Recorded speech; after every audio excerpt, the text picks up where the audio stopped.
getting his second consecutive start, coming off of season highs for the Brooklyn Nets. Allen, 19 points, 18 rebounds, his third double-double. He's hoping he can duplicate that Afro tonight. power. I'm jealous. Wish my hair would grow like that. No, you look good the way you are. Don't do that. Thank you very much. Tobias Harris for Philly. He's been terrific this season, very consistent. He's averaging 19 points and 8 boards. Balling, off to a real good start. We call that a TWA. That's a teeny weeny afro. Terrific. Hey there, everybody. I'm Stephanie Reddy. Glad you're here with us. We've got Dennis Scott, also known as 3D. We have a lot for you this evening. 5 games in the NBA, 2 over there next door on TNT, around the corner. So we're going to go through everything for you. We're going to start things off, though, with that game that we just showed you. The Brooklyn Nets have just told everyone that Kyrie Irving will be out tonight. He will not participate due to personal reasons. Steve Nash, the head coach of the Brooklyn Nets, had this to say. I don't know. I've sent him a message. I just found out. So I just sent him a message in the last half hour and haven't heard back yet. But, obviously thinking about him and hope all is well. And it's a private matter. Well, you just hope that it's, nothing serious, that no one is going to be suffering. It sounded serious by Steve Nash's tone. Dennis, you've been around the league a long time. When you have a last-minute scratch, how does that affect the team? It affects the team in so many different ways because you really are caring about your teammate. Because obviously, it is serious if he's not quitting work, but not showing up for work tonight. So you wait, you see what this situation is, when he's willing to share why he had to miss the game tonight, he might have to miss practice tomorrow, and so forth. He'll explain that to his general manager, coach, and it'll trickle down to the teammates. Now, with that being said, you've heard this phrase before, next man up. But for the Brooklyn Nets, they've been dealing with that coming out the gate. He and KD have missed some games with rest and so forth. So you're trying to figure out how does this team get that chemistry that we've seen some flashes defensively when everyone's there. We've seen offensively when he and KD are on fire, they're hard to stop. But now this is one of these situations where now Steve Nash or Mark's general manager, they'll put their minds together, support Kyrie, make sure the guys can play as best they can. Well, you talked about next man up and players missing games for the Brooklyn Nets. That leads us to this graphic. A little timeline just to refresh your memory. Right now, they're 4-4 in the East. Kyrie Irving played in 7 games this season. Those are his numbers. Kevin Durant, January 4th, they announced that he'll have to enter quarantine for 7 days. He could return as early as January 10th. That's terrific because that's a couple days away. And then, of course, the bad news, Spencer Dinwiddie suffering the partially torn ACL, out for the season. And now we have the latest. Kyrie Irving is out tonight due to personal reasons. We don't know anything further. But, Dennis, this Nets team was at the top of everyone's list in the Eastern Conference. How do these things affect what will happen long-term this season? Well, now, personally, I think now we're going to really see how good of a coach Steve Nash really is. Because it's easy. And I say that because you have 2 All-Stars, 2 Olympians, KD and Kyrie, when they're rolling healthy. But now you have to look at your bench and say, hey, guys, we're going to tweak a few things offensively so guys can flourish and be at the top of their game. But you still got Afro power. You still got Rondé Jordan that can block some shots, so your defense can be tweaked as well so you can still be effective. But let's call it what it is. If you don't have Kyrie, you don't have KD on the floor, you're not winning that many ball games. So that is what it is. But until then, Steve Nash has to figure a way, what group of guys can I put on the floor to be competitive until these guys get healthier and get back on the floor? Well, Jared Allen, as we mentioned, has been playing terrific. He just got put into the starting lineup in place of DeAndre Jordan. First one, great showing, right? So tonight's his second chance. 19 points, 18 boards for Jared Allen. What does he bring to the table? Defense, and more defense and shot blocking. But what's impressive about the 19 points, they're finding him around the basket for pick and roll opportunities. He's not one of those guys where you're just going to dump the ball down to him in the post and he's going to back his man down and score. But he has great hands, good for the alley-oop. When he does block a shot, he's that trailer guy around the basket that can catch and finish. So I've been very impressed this year, in the last couple of years actually, that he's able to finish like you see in those highlights. But when you think about Jared Allen, you're thinking about defense first. You think about how he can control his man one-on-one. And when you do have dribble penetration, you know he'll rotate and try to alter the shot. Well, Tuesday against the Utah Jazz, he had 2 blocked shots on Rudy Gobert and held Gobert to 10 points. So to your point, he's been very valuable so far in this rotation. All right, ladies and gentlemen, it is time now for Driven to Succeed, presented by Toyota. Take a look at this. Best records in the NBA. A couple of those might have surprised you, Dennis. I think Orlando surprised me out the gate a little bit, not much with Indiana. And then I'm going to go up to Philadelphia because people say, why are you going there 3D? Because a lot of people question Doc leaving the Clipperland, being there 9 years, never really getting to the promised land. Then all of a sudden, getting that Sixer team to play good basketball. Then some people say, well, the schedule's favored early.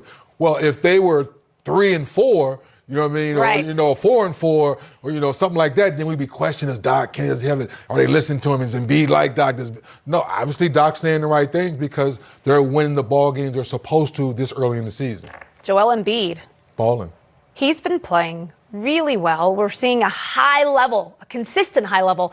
Do you think this is different? I know it's early, but can he sustain this level of play for the remainder of the season? The only question, can Doc and the medical staff continue to help him take care of his body? We never question talent.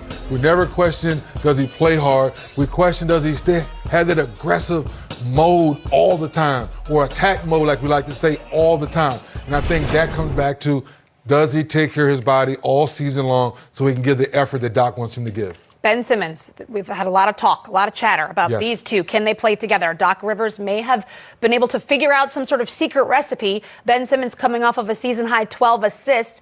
It seems to be working thus far with the best record. What do you think? So far, so good, but I'll go there for us, Steph. Everyone wants to see more jump shots. I get it, people. I like to see him shoot more jump shots, too. But I kind of agree with Doc. If the goal was to score 120 points a night, I don't care how you score them. So if you're being effective and you're being the Ben Simmons that made you the number 1 pick, which is attacking the basket, attacking the paint, shooting threes, that's not what made you number 1 pick. But you do have to be aggressive so the defense honors you, so now your team can be effective. Otherwise, the defense shrinks the lane, and now there's no driving opportunity. So far, I like what I see being aggressive. He knocked down a three-point shot the other night in rhythm, shot it with confidence. I like to see a little bit more jump shooting in the flow with confidence, not necessarily a lot of threes. We've talked about 3 Sixers players that have been very consistent with their output. The 4th wheel on this vehicle that's moving is Seth Curry. Unfortunately for the Philadelphia 76ers, Seth Curry will be out tonight due to an ankle injury. But he right now has career highs in 17 points he's averaging per game. He's shooting 59.5% from behind the arc. What say you about young Seth Curry? Well, I think when he saw, Big Bro go off the other night for 62, he said, hey, man, I got to remind Bro, I can still shoot too. This is a shooting family. But no, more importantly, I'm happy for him because he's created his own niche for himself. Yeah. And it took so long for him to say, you know what, I know how good my brother is, but guess what? I can shoot the basketball too. And now, my father-in-law is giving me an opportunity to go out there and say, son-in-law, go out there and do what you do. We traded for you for a reason. We want you to be here, so do what you do. And I think on the other end of the floor, he's giving the effort. He's playing as hard as he can defensively. He's trying to get those long rebounds that guards do, and that's very important to stay on the floor. But last but not least, shoot the ball, young man. That's what you do. Love it. And when you surround Ben Simmons and Embiid with shooters. You need that. Right? You need that to keep the defense honest, because if not, they're going to keep that thing shrunk up, and now it's hard to win ball games. All right, we got some good news for you. If you want a feel-good story, because there's a lot going on in the world that does not make you feel good, check this out. New Utah Jazz owner Ryan Smith has announced that the team is offering a 4-year college scholarship to an underrepresented student for every Utah win this year. Every win. Is that nationwide? Is that just in Utah? That's a great question. He hasn't specified yet. But come on, Ryan. Hey, you got me excited now. Do we give that to all the young, kids out there in America? Male, female? Come on, let's get a little more in depth. I love the concept. Now, I think it's only 72 games this year, and I think we had them winning like 40, 42 games, a lot of scholarships in that little team preview. That's a lot of scholarships. That's a lot of giving back. And that's really putting your money where your mouth is and not just talking about. So our kudos for Mr. Smith for doing that. And 4-year scholarship. Yes. It's not one of those grants, like a one-time deal. So you do it one time, you get stuck, and the next thing you know, you're going to borrow some money, and you graduate, and you still owe the world the money. Right. So kudos to Ryan Smith. We love that. Guess what? We got a little treat for you, Dennis. In Brooklyn. Uh-oh. Do you remember this Nets logo? Whoa, that's flashback. Last time I seen that logo, I think Shaq broke the backboard that night in Meadowlands, I think. That's a good flashback for me. Yeah. How about your former teammate at Georgia Tech, Kenny Anderson? Yeah, in the building. With the Nets. Left that was his City. logo, right? That's right. That was his logo. Love that. I love that Brooklyn is doing that. It looks nice. Looks nice. It looks real nice. Great job. All right. Well,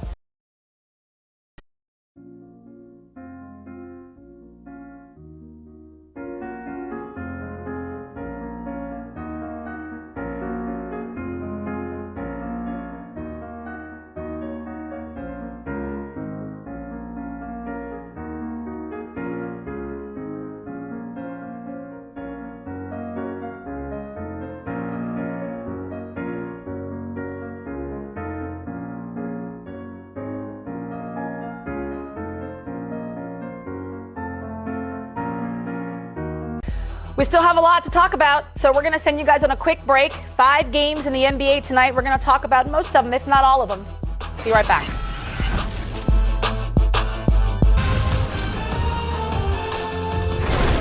Welcome back to Game Time. Hey there, I'm Stephanie Reddy. We're joined by my friend, Tim Doyle. And you know what that means. It means it's time to lock in our daily picks with NBA Pick'em Primetime Picks presented by FanDuel Sportsbook. Primetime Picks is the game that lets you make predictions about NBA games and compete against your friends.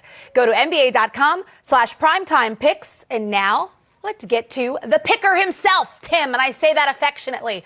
How are you? I'm doing well. Let's pick some winners, right? All right, let's do it. We'll start off with the Philly-Brooklyn game, if that's okay with you. Yeah, it's okay with me, but if you like Brooklyn in this spot, which I do, I would prefer if Kyrie Irving and Kevin Durant were playing. But I'm going to say that the Nets go out there and perform at a high level, and here's why. First time at the gym, don't you feel good? You're like running on the treadmill. The second day, you feel horrible. So I think the Nets are going to bounce back here without Kyrie Irving, without Kevin Durant. And Philly's on the second half of a back-to-back. I thought Brooklyn looked as good as they looked all season long when they hung 130 points on the Utah Jazz. So who shoots a better percentage in this game? Philly or the Nets? I think the Nets going to win, so I say they shoot a better percentage.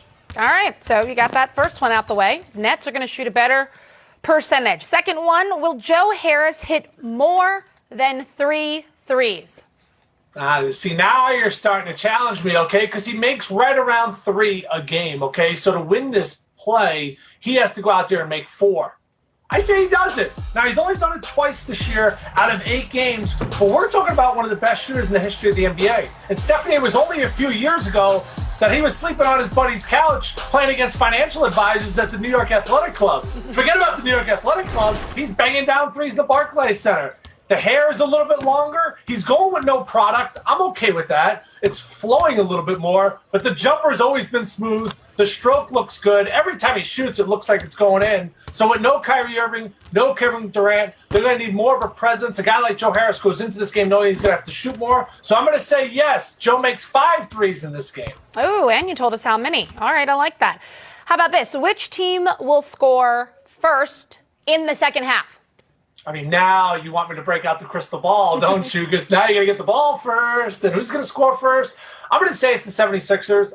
Joel Embiid's been awesome this year. And Philly, 7-1. Isn't it supposed to be Brooklyn that's 7-1? Instead, the Nets are at 4-4. Embiid, I think, is starting to creep into the conversation of MVP. I'll say that. I say Joel Embiid scores first to open up the second half. But the Nets overall, they win this game. And a shocker, they catch Philly sleeping without Durant and Kyrie.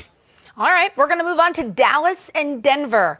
Tim Hardaway Jr., he's been terrific so far early this season. Will he score more than 15 points? I'm going to say yes, because he's a totally different player when Luka Doncic is in the lineup. Why? Because he's such a great shooter. And you know, playing with Luka Magic, you're going to get some wide open looks. Last time against Dallas, he made 8 threes. He shot 10 of them, but he made 8 threes. And who was the culprit? Most of the time, it was Luka Doncic finding Tim Hardaway Jr., the son of Tim Hardaway, the former Michigan great. I do think he gets 20 in this game. Forget about 16. All right, I can go for that. Here's a good one, because you talked about both teams having shooters. So which team between Dallas and Denver will have more threes? This is going to be some fireworks in this game. Like you said, both these teams could really shoot it. But now that Luka Doncic is healthy, it's a completely different squad. I'm going to go with Dallas here with my pick. They were absolutely lights out last game against Houston. Banged down 16 threes in that spot. And they have really built their team, Stephanie, with Doncic the way he could drive, to surround him with shooters around. Jokic has been great to start off the year. We watch triple-double after triple-double after triple-double. But as far as made threes in this spot, got to go with the Mavs. All right, yeah. He's had a lot of triple-doubles. He's averaging a triple-double, which is quite a feat. I don't care how many games we've played. I know it's early. All right, last one for you, Tim. Who will win the game? Dallas, Denver. I like Dallas in this spot. I mean, obviously, they're just a completely different squad when Luka Doncic is in the lineup. When he's not in the lineup, they can lose to the Bulls on a random night. And when he is in the lineup, well, they can beat the Clippers by 50, and they can have dominant win after dominant win. I believe this year he's going to win the MVP. I know he's off to a little bit of a slow start. He's shooting below 20% from 3, but he's such a difference maker in how he makes all the guys in the court so much better. So sorry, Jokic. Sorry, Mike Malone. I like Dallas here. All right, I love the pick with the apologies. All right, Tim, appreciate you. Thanks. Let's get lucky. All right, ladies and gents, you know what that means. You get an opportunity. Toyota, let's go places. Welcome back to Game Time, brought to you by Toyota. It's all in the wrist, or so they say, 3D. Huh? Joe Harris, what's he been doing? I mean, he's been leaving it. Very consistently. You can see over the years, it's even gone higher. Yes. Right now, career high, 51.1% shooting from behind the arc. Joe Harris has been on a tear, and our very own Allie LaForce had a chance to catch up with him. Let's listen. For those fans that aren't in the game, I'll do it. Brooklyn.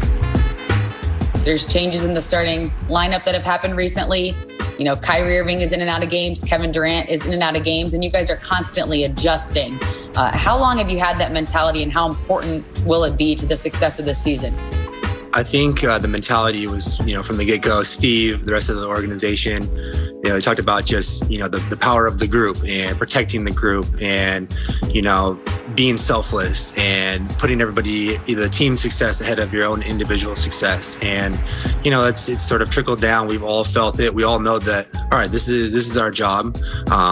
Regardless, starting, scoring, whatever it might be, you have to sacrifice in order to have team success, especially when we have the level of depth that we have, the number of players that we have. Obviously, I have to do what I need to do in order for our teams to have success. But, the players that are on the best teams are usually the ones that are rewarded the most. So, that's obviously always been my focus, my emphasis, doing whatever it took for the team to have success, knowing that in the back of my mind, if we had success, then individually, everybody else would prosper as well. Harris with that beautiful stroke. Coming off the bench, it's all about, maintaining or elevating what's happened already on the floor. So, you look at it across the board, as a bench unit where, your job is to really try and have a positive sort of plus minus effect on the game. Coming in, Karis, myself, TLC, DeAndre, Tyler Johnson, we're trying to keep the momentum going that we had, not let up. You don't want to have any dip off. I think you look across and the best teams in the league is when, the starters come out, they set the tone, but then that second unit, there's no drop off whatsoever. And so that's what we're really trying to focus on. You're definitely not going to have a perfect picture here in the beginning. It's a long season. It's a long grind. And these early games is about figuring it out and being able to have a resilient group, stick together when things are a little bit difficult. But it's a good, it's a good test too. We're not going to be clear sailing this entire season. We're not going to be clear sailing, in a postseason scenario. There's going to be tons of adversity that's constantly thrown at you. And it's just about learning to, handle it, deal with it, and deal with it the best way possible.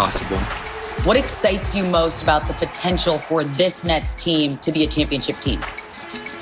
I think just, having those sort of expectations is exciting. This is the point that every organization wants to get to. I've been on teams here where we had literally zero expectations whatsoever. And to have the complete opposite, this is where you want to be. This is the situation that you want to be in, where you have championship aspirations and you have the team where it's a realistic possibility too. So, we're working every day to get to that point. We're definitely a long ways off right now. But like I said earlier, it's a long year. We have a lot of time to kind of iron all this stuff out, get ourselves in a good position, and hopefully we're playing championship basketball by the end of the year. That was terrific. Thank you, Allie LaForce. Great job with Joe. Yes. Dennis, we should probably refresh everyone just in case they missed it in the beginning. Kyrie Irving will not be playing in the game tonight due to personal reasons. Obviously, we don't know more than that, but just a little bit about the impact that has, especially when it's a last-second scratch. It's a huge impact because the first thing you think of is your teammate. Is his family okay? What is the issue why he has to miss work tonight? And then you turn the page because you have to wait and see till he talks to the general manager, talks to the head coach, and then you get the information and you support your teammate. Then you hear that phrase before, next man up. Well, a guy like Joe Harris is trying to figure out, how do I step up? Because my main role is to knock down shots, shoot the basketball, create that space for Kyrie and KD to do what they do, to be the superstars that they are. Well, now the superstars are on the floor for different reasons. Now, how do I elevate my game? How does Steve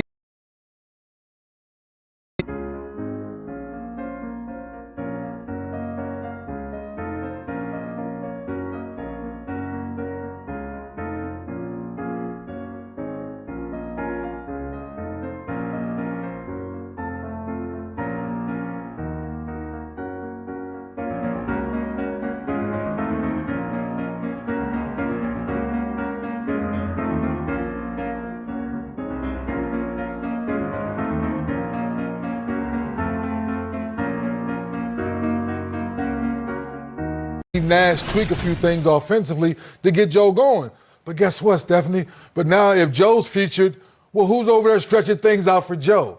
And I think that's where Steve Nash has to figure out what talent do I have, what group of guys can I put on the floor offensively, because they still have, Jared Allen defensively, and that's what you have to do to hold down the fort. Right, and Jared Allen, we saw he had a really nice production in terms of the offensive end in their last game with his season high of 19 points. But we can't forget about the other guys. Karis LeVert is still there. Karis still balling. He can get buckets. We've seen that. Too. And to that point, we saw what he did in the bubble when it was time for him to step up and carry the offensive load. Now, Karis, can you do that night in, night out, along with playing the team defense you need? But offensively, to your point, Jared Allen rolling to the basket, that puts pressure on the defense. If he's knocking down some shots, Joe Harris shooting some threes, show that chemistry you showed us in the bubble, and maybe you win a couple ball games to hold down the fort. KD comes back in a couple games. You find out why Kyrie missed. He gets back into the flow of things, and now the Nets are back where they need to be. LeVert averaging 5 assists and 4 rebounds to go with his 14.5 points. So we saw a lot of that playmaking come out in the bubble, hoping that he can continue that trend. Joel Embiid tonight for the Philadelphia 76ers. He plays very well against Jared Allen. Oh, they go at it. They go at each other. Yeah, so this is going to be interesting. Embiid knows if he goes up with anything soft around the rim, he will hear me say, "Get that shot out of here." And that's why he will go at him tonight and try to get him in foul trouble early. We'll see. It should be a good one. We'll be back, guys.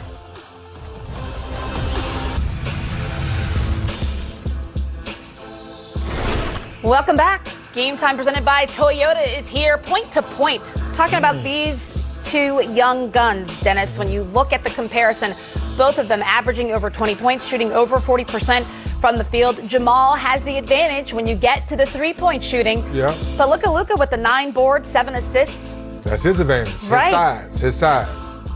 Both teams are 3 and 4, so maybe underachieving a bit. 7 games in, it's hard to really. More Denver underachieving because we saw what they did last couple of years, advancing deep into the playoffs. Joker being an all-star, Jamal Murray getting an extension, playing at a very high level. We saw the duo, him and Donovan Mitchell. That was great. But Dallas, we knew they weren't going to have Porzingis. We knew they didn't have all their pieces, so we're not really, nitpicking them with their schedule. Luka admit that he was a little out of shape the first couple games, but we knew that wasn't going to take long for him to get back in shape. But Denver, we're questioning because we expected them to be 1, 2, or 3 in the mix with the Clippers or the Lakers. Their slow start was a little concerning. They lost Jeremy Grant. He went to Detroit. They lost Plumlee. He went to Detroit. So things like that may have helped hurt their bench a little bit. But I think over time they will figure out because they're starting 5, starting 6 or 7 are still solid. All right, so Denver. We talk about Jamal Murray. We know what he can do. How about Nikola Jokic? He is averaging a triple-double right now. Why? How come we're not talking about this more? He's quiet. He doesn't cause a stir. And unfortunately, he's out there in Denver. And that's one of those situations that we've talked about with Damian Lillard the last 3 or 4 years. How come Dame don't get no love? I'm sorry, Portland's a long way away. Until you win more ball games, it's hard for the world, the whole basketball world, to accept it. I think the Joker is going through that. But the last couple of years, the way he's played in the playoffs, the way he's played in the bubble, he's off to a fast start. So now you're starting to see some of those writers who don't watch a lot of, should I say, East Coast writers, who may not see a lot of the West Coast games, so they miss a lot of those games and miss some of the performances he's shown us the last couple of years. I think this year he might get some of those votes. All right, we will see. I mean, the skill set is certainly there. It's crazy. I love watching him play because it's so unorthodox. They say slow, but it's effective. Right. And that's the part. That's the part where he and Luka, they're on that same page. Well, I don't care how fast you are. Look at the numbers. The numbers don't lie. And the bigger question, they're winning ball games. Right. That's why I like it so much. Effective, productive. All right, ladies and gentlemen, I told you 5 games, right? 2 on TNT, but 3 you can watch on League Pass. Here's your lineup. Of course, all these times are Eastern. Cavs, Grizzlies at 8, Spurs, Lakers at 10, and Timberwolves against the Trailblazers, 10 p.m. as well. Jumping off this page, you're looking at the Spurs, Lakers, 3D, LeBron, AD. Can they keep this going? I don't know why not. As much as we try to figure it out, I think it's more so, can Dennis Schroeder be a new face, get on page, with championship basketball? That's what the bigger picture for me is. Can those new faces, new guys that's coming to the team, understanding that it's all about winning back-to-back. It's not about making it to the Western Conference Finals. It's about winning it again. Good point. LeBron, that's the only reason he spends, $1.8, almost $2 million a year to take care of his body. So to your question, can he keep doing it? Yes, he's doing all the things he needs to take care of his body. Guess what? AD's doing the same thing now. AD's spending the kind of money taking care of his body. So when your superstars are doing the right things to take care of their body, now it's for the role players to do their job. Because as superstars, it's their roles to set the table, but now the other guys have to do the same things to match that to go try to win back-to-back championships. So interesting, and you're right. I mean, when you've won one, that is the goal. Everything else is just you have to get there. Steph, the only reason Clutch Sports and LeBron said, hey, AD, well, come here, Cameron. AD, I only have about 4 or 5 years left, real good years. I want to win championships now. That's what LeBron and that's what the whole Laker organization is thinking. They're not thinking about, we're building. No, we got to win these next couple now. And they did it. And then here you go, AD. Here's the baton. Now it's your turn to bring the next person in to keep the Laker tradition going. They did it. We'll see if they can do it again. That's what it's all about. Okay, Ben Simmons with the Philadelphia 76ers. Be aggressive, Ben. Be aggressive, Ben. I want you to shoot a few more jump shots, but do what you do that made you the number one pick. Stay aggressive. Number one defense also for Philadelphia 76ers. Oh, yeah, he picks some cookies now. He picks those cookies. Doc Rivers, head coach. We'll hear from him. TV. You're watching Game Time, brought to you by Toyota. Live the Sienna life in the all-new Toyota Sienna. Toyota, let's go places. Joel Embiid of the Philadelphia 76ers coming off a season-high 38 points Wednesday night against the Washington Wizards. He's averaging a double-double, 25 and 11. His new head coach, Doc Rivers, spoke with the media before the game, and now we've got to check in. And remember, it's the new age Zoom pregame presser. There were 2 plays in crunch time last night. Ben finding Joel for the and one to put you guys up 3, and then Joe found Ben for another and one a few minutes later. I know we always kind of scrutinize the 2 of them. But what do you think it meant to see those 2 plays come together when the game was pretty much on the line and them have success in that way? You know, Brian, I'm not sure what it means. I just know it's always good. I don't care what the combinations are, honestly. If it was – Tobias and Seth, I just look at more of the execution was good. We knew where each other were at and that we scored. So I didn't look at it much more than that, but it still was a good thing, no matter who it was. Let's go to Keith next. Keith, you can go ahead. Sorry about that. You're good. I'm messing up with this computer. Doc, Seth, is this? I mean, do you know when he injured his ankle and how long do you expect him to be sidelined for? Yeah, I have no idea. I know it was in the game yesterday. I think somewhere in the fourth quarter, late. But as far as how long he'll be out, my guess is day to day. I don't think it's a severe injury, but it's the right thing to do. Okay. When you look at this matchup, like when the season came out or even last week, I was like, man, I can't wait to see this game. KD's out, Kyrie's out, Steph's out. I mean, how do you prepare for it? Oh, we prepare the same way. I mean, we have Mike Scott out, Ferk out, Seth out. They have a lot of guys out. This happens during the season. And, on our end, it's so early for us, Keith. We're so focused on us just becoming a better team. And that we don't focus a lot on the opponent right now. It's just too early. So that's how I'll approach the game. Mentally, you never know how players approach games like this, and some nights you get the great mental toughness where they fight through it. Some nights they look at the opponent and guys are out. And I wish I could tell you which one it'll be. Thanks. Let's go to Brian Mahoney next. Hey, Doc, when you were in Boston, you guys were the last team to visit President Bush at the White House. And then I think every team went when President Obama was there. And obviously no one has gone since then. Would you like to see, do you think the NBA can kind of restore that going forward and have the champion go back to the White House again? Yeah, for sure. I don't think it's the NBA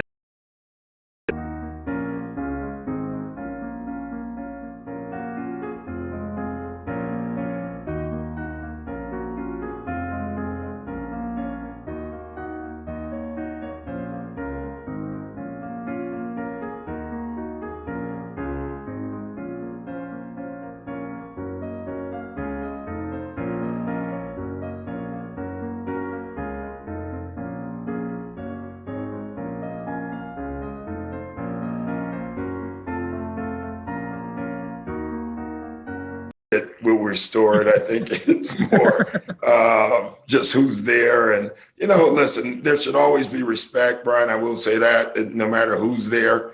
I would say we can all say these last 4 years have been a different circumstance. Other than that, I think that tradition will return. Let's go to Rich Hoffman next. Hey, Doc, I remember Daryl at the beginning of the season mentioned that he wasn't sure the team was going to be a finished product at the beginning, but it has been a good start for you guys. Yeah. Was it better than what you even expected, or did you not come into it with any expectations how this would start with limited practice time and everything? Yeah, I mean, I knew, or at least I felt how we would finish, Rich. Obviously you never know how you're going to start a season. And Daryl is, his comment is probably correct in the fact that,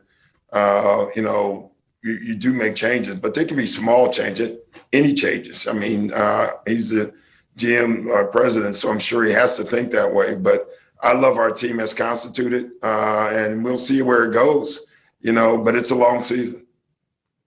Is there anything specifically maybe that has stood out? Like I would just point out like Joel in the post, I mean, with the spacing and everything, seems like you guys have been doing that for longer than you have. Yeah, I would say the pace, us getting early, easy baskets, and then clearly our passing, and particularly from the post. Last night, I think 4 different guys made a post pass from the post, 4 different guys from the post that led to threes. I mean, that's good stuff. We want more of that for sure. Next up, Jeff Skversky.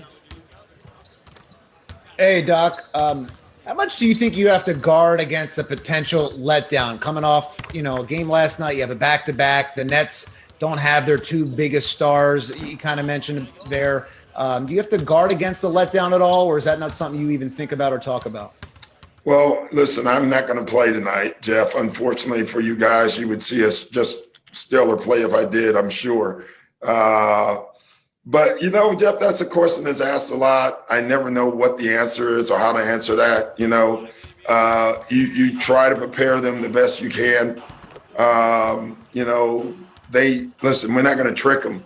We're not going to tell them, hey, they're just the same without these 2 guys. I mean, it just doesn't work. So, but listen, Jeff, we have to take care of our own. You know what I mean? We have to just keep getting better and take advantage of any night that we quote unquote have a better chance to win. And these are one of them without their key guys. Thank you. Let's go to Jackson Frank. Hey, Doc, you've played with and coached a lot of very talented defensive big men. I'm curious how Joel compares to them, any similarities you see between any of those guys, and then how your history with big men kind of influences how you approach coaching Joe and working with him. It really depends on the big man. I've not had a scoring 5.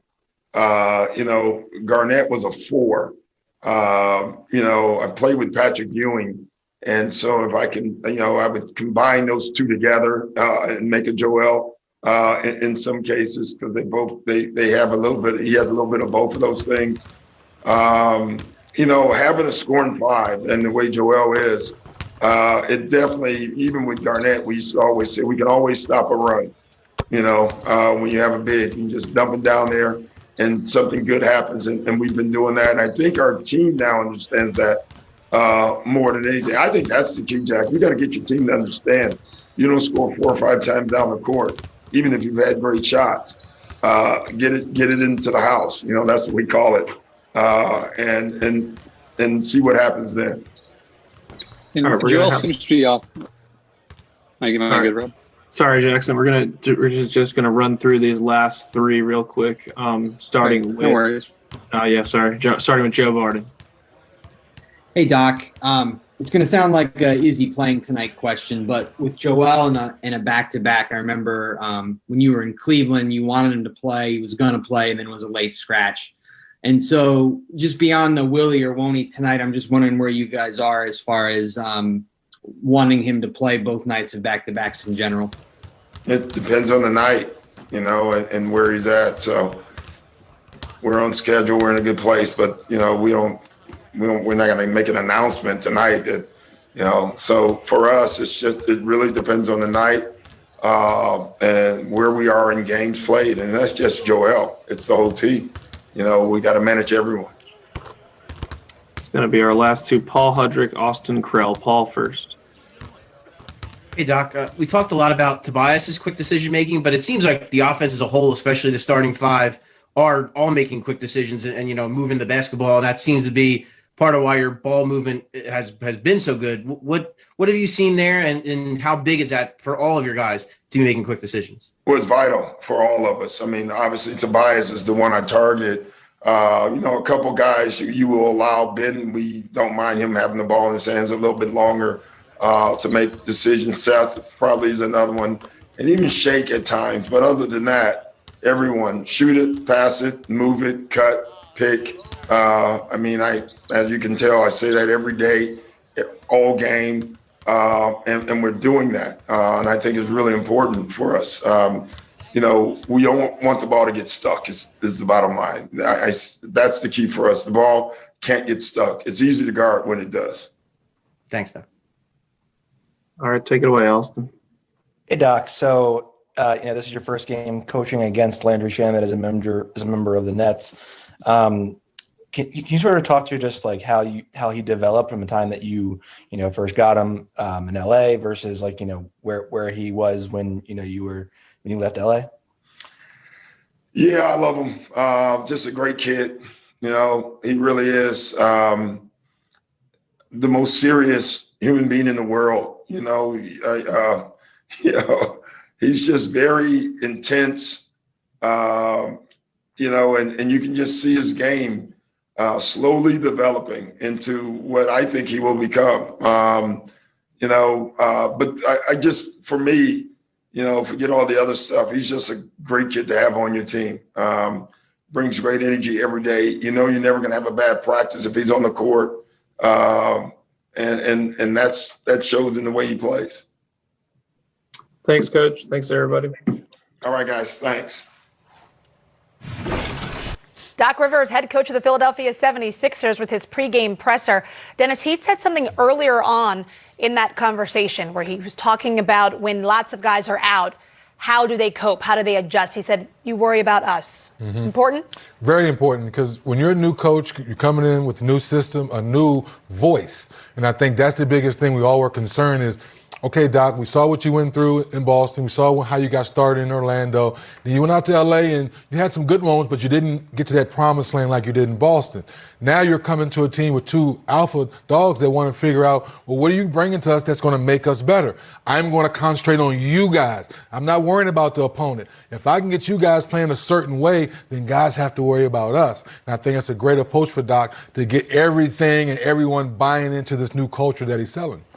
Speaking of new culture, he also mentioned something about getting it in the house. What did he mean by that? Well, people, message, when in doubt, get the ball to the big fella. Mm-hmm. He understands there's more threes being taken. He understands there's a flow of the game. He understands that Ben Simmons is on the floor, and he's a big-time player. But if that message to the basketball world was not heard, I'll say it again. If you haven't scored 4 or 5 possessions down the floor and you have shot jump shots or you've shot in threes, it's time to get the ball into the house, which is the big fella, because normally good things happen if he's aggressive. Not saying he has to shoot it, right, but now when he gets the ball on that block, he's going to work, double team comes. Now he's shown us the last couple of years he's a better passer out of the double team. Now you get a better shot. Right. All right. Well, we will see how this game develops. We talked a little bit about